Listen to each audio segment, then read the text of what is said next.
नमस्कार, आप देख रहे हैं लाइव सिटीज। मैं हूं आपके साथ मधु। 25 से 30 फिर से नीतीश कुमार को जनादेश भी मिला। लेकिन बिहार में अब जो चर्चा सबसे ज्यादा चल रही है वो है कि नीतीश कुमार राज्यसभा जा रहे हैं, अपने सीएम पद को छोड़ रहे हैं। ऐसे में चर्चा बहुत गर्म है और बिहार की राजनीति अभी बहुत गर्म चल रही है। हर तरफ यही चर्चा हो रहा है कि क्या नीतीश कुमार अपने मन से जा रहे हैं या दबाव में जा रहे हैं या उन्हें ले जाया जा रहा है जबरन। तमाम ऐसी बातें हैं। विपक्ष लगातार आरोप लगा रही है। पप्पू यादव ने भी आरोप लगाए हैं, तेजस्वी यादव ने भी आरोप लगाए हैं कि नीतीश कुमार को जबरदस्ती ले जाया जा रहा है। लेकिन इनको जो जनादेश मिला है वो नीतीश कुमार के चेहरे पर मिला है। तो ऐसे में एक तरफ जनता का भी ये कहना है कि ये उनका अपमान है, ये उनके साथ धोखा हो रहा है। किस तरफ से क्या चल रहा है कुछ समझ में नहीं आ रहा। नीतीश कुमार अपना पद, सीएम पद को छोड़कर वो सांसद बनने जा रहे हैं, ऐसा कहीं होता है क्या? ऐसे लोग कहे जा रहे हैं और जो जनता है उनका भी गुस्सा फूट रहा है। जदयू कार्यालय में भी तोड़ फोड़ हुई है। तो बिहार की राजनीति अभी गर्म है और नीतीश कुमार राज्यसभा जा रहे हैं। इन्हीं सब मुद्दों को लेकर आज हम बातचीत करेंगे और बातचीत करने के लिए हमारे साथ मौजूद है बिहार के जाने माने वरिष्ठ पत्रकार अरुण कुमार पांडे। सर, आपका बहुत बहुत स्वागत है। धन्यवाद आपको भी। जैसा कि हमने अभी बताया, नीतीश कुमार, हर तरफ यही चर्चा चल रही है। बिहार में इस वक्त कुछ और नहीं, जब लोग होली के रंगों में डूबे हुए थे तो एक तरफ से बिहार की राजनीति को झटका मिलता है। सर, इस पर आप अपनी टिप्पणी दीजिए और ये बताइए कि जो विपक्ष आरोप लगा रही है कि नीतीश कुमार जबरदस्ती जा रहे हैं, ले जाया जा रहा है, दबाव में जा रहे हैं, आखिर माजरा क्या है, अंदर की बात क्या है? देखिए, बिहार की सियासत से कोई 2 दशक से जी 2005 से नीतीश कुमार लगातार मुख्यमंत्री हैं, अभी भी हैं मुख्यमंत्री। लेकिन आपने ठीक ही कहा कि होली के दिन एक नई खबर आई कि नीतीश चले दिल्ली, राज्यसभा के मेंबर बनने जा रहे हैं। ये अभी खबर आप लोगों ने परोसी थी तो पूरे बिहार में एक होली के रंग में ही एक अलग बातें होने लगी कि भाई नीतीश कुमार क्या दिल्ली जा रहे हैं तो यहाँ इस्तीफा देंगे। और दूसरे दिन मुख्यमंत्री नीतीश कुमार ने खुद ही एक्स पर पोस्ट करके ये बता दिया कि वो चले दिल्ली। जिस हाउस के मेंबर अब तक नहीं बनेंगे तो पहली बार वो राज्यसभा के मेंबर बनेंगे। इसके पहले लोकसभा के मेंबर रहे, 6 बार लोकसभा के मेंबर रहे, 5 बार बाढ़ लोकसभा क्षेत्र से और 1 बार अपने गृह जिला नालंदा से। केंद्रीय मंत्री रहे वीपी सिंह की सरकार में भी, अटल जी के सरकार में, और बिहार में तो अभी मुख्यमंत्री हैं। लॉन्गेस्ट पीरियड के चीफ मिनिस्टर हैं बिहार के, 10 बार सीएम हो गए जी। लेकिन अचानक किसी ने ये उम्मीद नहीं की थी कि अभी तो 5 सीट के लिए राज्यसभा का चुनाव हो रहा है और 5 मार्च को नामांकन की अंतिम तिथि है। अभी चर्चा हो रही थी कि उनके बेटे निशांत जो हैं उनको राजनीति में लाया जाएगा, उनकी लॉन्चिंग होगी। एक तो ये चर्चा हो रही थी। अब वो नीतीश जी आ गए चर्चा में, ज़्यादा बेटे से ज़्यादा चर्चा में आ गए, जो आपने अभी चर्चा की। और तरह तरह की बातें होने लगी कि भाई आखिर हुआ क्यों, अचानक कैसे हुआ, क्या कोई किसी ने दबाव में करा दिया, कोई जबरन करा दिया। सारी बात, भला मुख्यमंत्री नीतीश कुमार को कोई जबरन कराएगा ये फैसला? तो क्या वो अपने मन से जा रहे हैं? मैं कह रहा हूँ, यही मैं कह रहा हूँ। अभी तो सुन तो लीजिए, बातें तो आपने सारे सवाल कर दिए जी। तो ये नीतीश कुमार का यह फैसला, यदि हमसे मेरी राय कहेंगे तो ये परिस्थिति, काल और परिस्थिति की मजबूरी है। परिस्थिति की काल और परिस्थिति की मजबूरी है। और उस मजबूरी ने दबाव में बिहार के मुख्यमंत्री की सत्ता छोड़ करके और राज्यसभा के मेंबर बनने की स्थिति आ पड़ी है। तो ये जैसे कहा जाए कि दबाव भी है। दबाव है किसकी? काल परिस्थिति की मजबूरी की। नीतीश कुमार 75 की उम्र पार कर चुके। उनकी सेहत की चर्चा और चिंता हमेशा होती है। विपक्ष तो जो कहता है कि उन्हें रिटायर हो जाना चाहिए, वो कुछ मानसिक रूप से कमज़ोर हो गए हैं, अब वो भूलते हैं। और तो और इधर हाल के महीनों में मुख्यमंत्री की हरकत, उनके व्यवहार भी कुछ इस तरह से सार्वजनिक मंच पर देखने को मिले कि लोगों को हैरानी होती थी। कभी किसी का पैर छू रहे हैं, कभी कुछ ऐसा कुछ कर रहे थे, बोलते लड़खड़ा जाते हैं। तो ये सब कुछ देखिए, वो एक 60 की उम्र के बाद ये की स्थिति आती है ही, एक इंसान को होता है। तो मुख्यमंत्री भी उससे कहीं ना कहीं जो दिखता है सो ये कोई डॉक्टर ने कोई इस तरह से। तो अब रही बात कि मुख्यमंत्री क्या इन कारणों से कि उनकी उम्र 75 पार कर गई, या जो अभी कुछ जिस ढंग से उनका व्यवहार होता है, क्या इस कारण से इस्तीफा, ऐसा कुछ नहीं मैं मानता। मैंने कहा कि काल और परिस्थिति ने उनको मजबूर किया। एक सवाल था कि 2003 में उन्होंने जदयू बनाई, जनता दल यूनाइटेड बनाई, तब से खुद अध्यक्ष जॉर्ज फर्नांडिस थे। इसके बाद फिर वो जिसको चाहे उसको उन्होंने अध्यक्ष बनाया, हटाया, मतलब पार्टी उनकी चला रहे थे। पार्टी में कोई दूसरी लाइन भी नहीं अब तक उन्होंने बनाई कि हु आफ्टर नीतीश।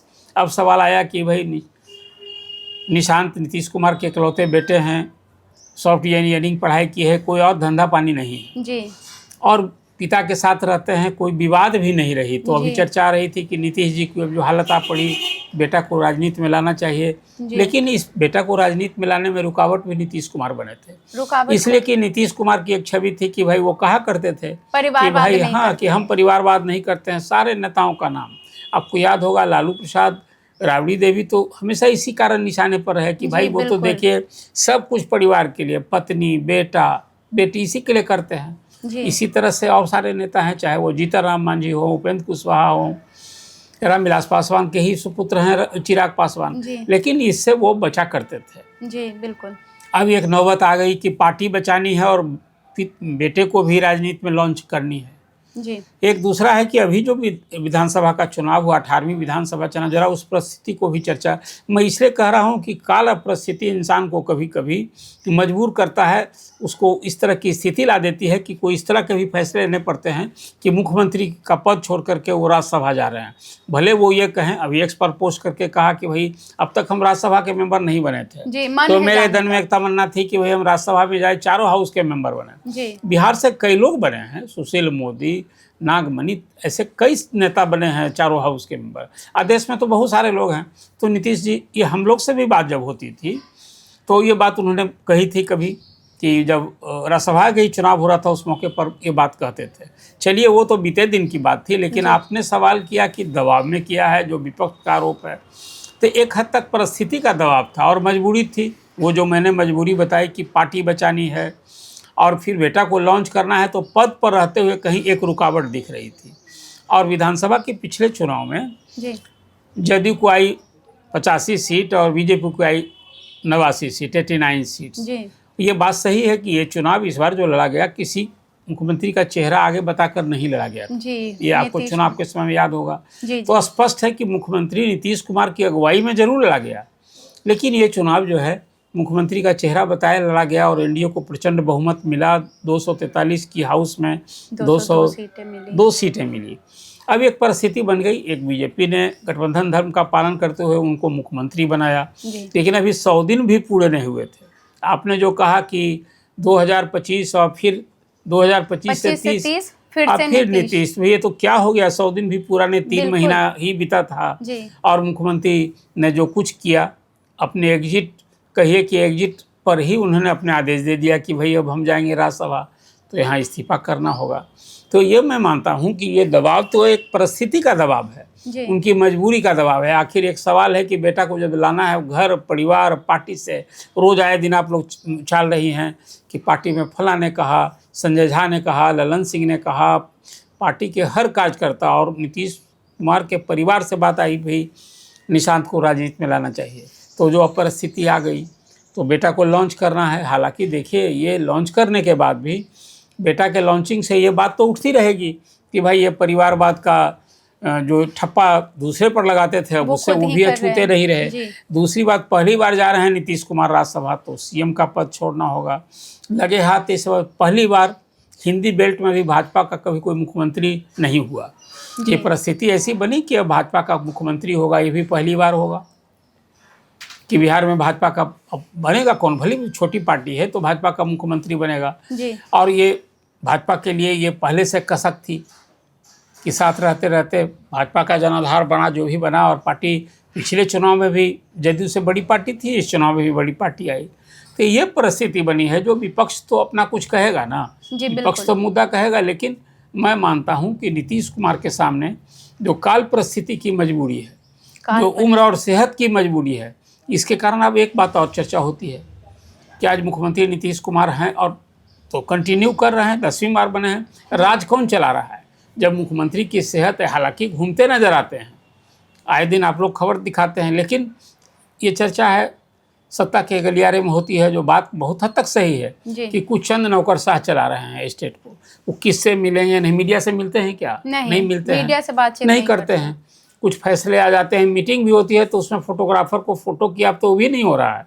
अब तो सरकारी फोटो आता है, अब चलाते हैं, वीडियो आता है बिना बोलते हुए। जी। तो कुल मिला जुलाकर ये जो एक तरह की स्थिति है, कोई राज बिहार जैसा प्रदेश में नीतीश कुमार की पूरी उपलब्धि को आप देखें तो बहुत आन बान शान और गौरवपूर्ण रहा है, जो उन्होंने बिहार के लिए 20 साल में जो बहुत सारा ऐतिहासिक कार्य किया है। बिल्कुल। नीतीश कुमार अपने कामों से याद किए जाएंगे। देखिए, जो सारा सवाल आपका है उसका नट से यही है कि नीतीश कुमार को काल परिस्थितियों ने मजबूर किया, जिससे उनको इस्तीफा देने की नौबत आई। इस्तीफा भी नहीं दिया है, 1 महीना 5 दिन इंतजार कीजिए, वो तो 10 अप्रैल को जी। राज्यसभा जब उनकी मेमोरी उस दिन से स्टार्ट होगी तब इस्तीफा देंगे वो।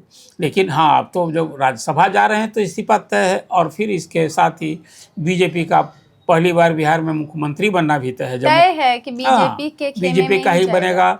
और उसमें यह है जो स्वरूप अभी फॉर्मूला चला है संख्या बल के हिसाब से, कि अभी तो सीएम नीतीश कुमार जदयू के थे, तो बीजेपी के 2 डिप्टी सीएम थे। अब जब सीएम हो जाएगा बीजेपी का तो 2 डिप्टी सीएम होगा जदयू का। जदयू के। और अब तो बड़ा सवाल ये है, देखिए चर्चा अब ये करनी चाहिए कि बीजेपी को जब पहली बार सत्ता मिलेगी तो बीजेपी को सामने क्या चुनौतियां हैं, क्या एजेंडा होगा। आज सारे सवाल मैं चाहता हूं कि लाइव सिटीज के व्यूअर्स के सामने ये सवाल भी है, अब कुछ हद तक जानना चाहिए। देखिए, बड़ा सवाल क्या है, नीतीश कुमार जब लालू प्रसाद के शासन का अंत करके या बाद आए तो सबसे बड़ी चुनौती थी बिहार में लॉ एंड ऑर्डर। जी बिल्कुल। लोगों ने जो कहते थे आप जंगल राज है, देर शाम होते लोग डरते थे, आज कहते हैं कि नहीं, अब तो लड़कियां महिलाएं देर आधी घर पहुंच दफ्तर से घर जाती हैं। तो स्थिति बदला। लेकिन आज क्या वो स्थिति है? अब तो मुख्यमंत्री ने अपना गृह विभाग भी सम्राट चौधरी को दे रखा है जी। तो लॉ एंड ऑर्डर में सुधार, लॉ एंड ऑर्डर में आम आदमी महसूस करे अमन चैन, देखिए ये सबसे बड़ी बात है।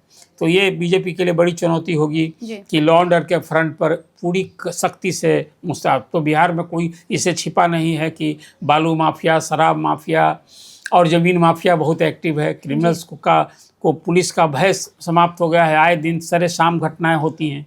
इस पर बहुत सख्ती से रोकना होगा, जिसको आप बुलडोजर कार्रवाई कहते हैं। बुलडोजर चलाना होगा, मतलब कठोरतम तरीके से निपटना होगा। सबसे बड़ी बात है कि नीतीश कुमार का जो ये कार्यकाल रहा मुख्यमंत्री का, उसमें एक बड़ी बात हो गई है कि अभी जो जिस महीने अब आपने चर्चा भी की थी, अभूतपूर्व वित्तीय संकट से स्टेट गुजर रहा है। आज तारीख है कि कर्मचारी की पेंशन, वेतन, राज्य पर जो कर्ज है और जो सूद की अदायगी है, ये भरने के अलावा खजाना खाली सा हो गया है। तो ये स्टेट के वित्तीय स्थिति में व्यापक सुधार के अपने संसाधन से बिहार विकसित भी करे। क्यों संसाधन सीमित है, अपनी आमदनी चमन्नी खर्चा रुपया है। ये नए मुख्यमंत्री जो बीजेपी भी के मुख्यमंत्री होंगे, उनके सामने ये बड़ी चुनौती है। और सबसे बड़ी चुनौती जो बिहार में बीजेपी अभी पावर में आएगी तो उसका जो पॉलिटिकल एजेंडा है, जैसे बिहार में घुसपैठ की समस्या जी, ये जो अब तक बीजेपी हर चुनाव में इसकी चर्चा करती है, हाँ, इसको रोकना ना होगा।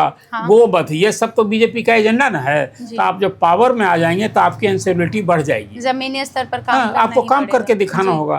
तो आने वाले दिन में ये सब कुछ है जो नीतीश कुमार। एक और सबसे बड़ी बात मुझे लगती है, इसकी भी चर्चा आए दिन आप लोग किसी न किसी रूप में करती हैं कि भाई शराबबंदी की शराबबंदी है, और शराबबंदी ऐसी है, अप्रैल 2016 से शराबबंदी है। शराब की दुकान नहीं, लेकिन शराब की होम डिलीवरी होती है।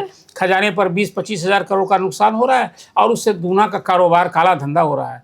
तो ये एक सवाल है कि क्या शराबबंदी समाप्त होगी? नीतीश कुमार के साथ शराबबंदी भी चली जाएगी? देखिए, एक अच्छी जीत है। तो मुझे लगता है कि जब नई सरकार आएगी, जिस तरह का अभी एक डिमांड भी है कि लोग इसको रीथिंक करेंगे। पिछले चुनाव में तो एक पार्टी थी जो अनाउंस कर दी थी कि हम सत्ता में आएंगे तो सबसे पहले शराबबंदी है। मैं जन स्वराज की बात कर रहा हूं। जी बिल्कुल। लेकिन 22 वर्ष से ये बात लोग शराबबंदी के खिलाफत नहीं है, लेकिन जैसी शराबबंदी का हस्र बिहार में लोग कहते हैं कि नहीं, इसमें कुछ रीथिंक करना चाहिए। तो मुझे लगता है कि जो आज बिहार में शराबबंदी है, यदि बीजेपी की सरकार आएगी तो निश्चित रूप से कुछ रीथिंक करेगी, ये मुझे लगता है। मतलब निश्चित रूप से शराबबंदी भी जाएगी नीतीश कुमार के साथ भी। अभी ऐसे इनकार नहीं कर सकते हैं, इनकार नहीं किया जा सकता। ये बड़ी बात कही है सर आपने। लेकिन जैसा कि आपने तमाम बातें बताई, बीजेपी का ही कोई सीएम होगा, तो क्या लगता है कौन होगा बीजेपी का? देखिए, अभी तो बीजेपी में कोई बाहर से तो नहीं आ जाएगा। जो विधायक हैं विधान परिषद विधायक, के, उन्हीं में से आएगा।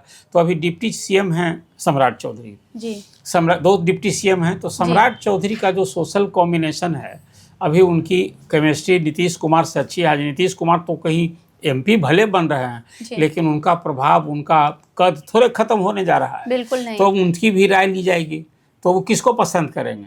निश्चित रूप से मैं मानता हूं कि आज की तारीख में जो है, तो अपना कोई जदयू का होगा नहीं, तो वो सम्राट चौधरी उस माने में अभी सबसे आगे हैं। सम्राट लेकिन अब आप पूछें कि भाजपा का सीएम कौन होगा, भला बताइए, ये प्रधानमंत्री नरेंद्र मोदी और अमित शाह के अलावा कोई तीसरा बता सकता है कि हम भविष्यवाणी कर सकते हैं, क्यासबाजी कर सकते हैं? लेकिन जो अभी गिवन सिचुएशन है, जो जैसे मैंने कहा कि काल परिस्थिति ने नीतीश कुमार को बाध्य किया, मजबूर किया, दबाव की परिस्थिति बनी, पद छोड़ा, तो आज की तारीख में सम्राट चौधरी सबसे आगे हैं। बाकी फिर दूसरा कोई होगा, वो तो भाई जो मैंने आपसे कहा, आपके इस सवाल का जवाब तो 2 ही आदमी दे सकते हैं। हम लोग इसकी चर्चा यदि करें तो शायद वो सही हो कि गलत। सर, लास्ट सवाल ले लेते हैं आपसे। आपने जितनी भी चर्चा की, जनता ने उन्हें जनादेश दिया, तो अब ऐसा कहा जा रहा है कि जनता को ऐसा लग रहा है कि उनके साथ धोखा हुआ है। नीतीश कुमार के नाम पर उन्होंने वोट दिया था, उन्हें जिताया था, लेकिन अब नीतीश जा रहे हैं। देखिए, जनता का काम है वोट देना जी, और उसे जो पार्टी को जनादेश मिलता है, जिसको बहुमत मिलता है, सरकार। आप बताइए ना, पिछले विधानसभा के चुनाव में, अभी तो 18वीं 17 विधानसभा के चुनाव में 17 महीना राजद के साथ जदयू की साझेदारी में सरकार थी, मुख्यमंत्री, वो जनादेश मिला था क्या?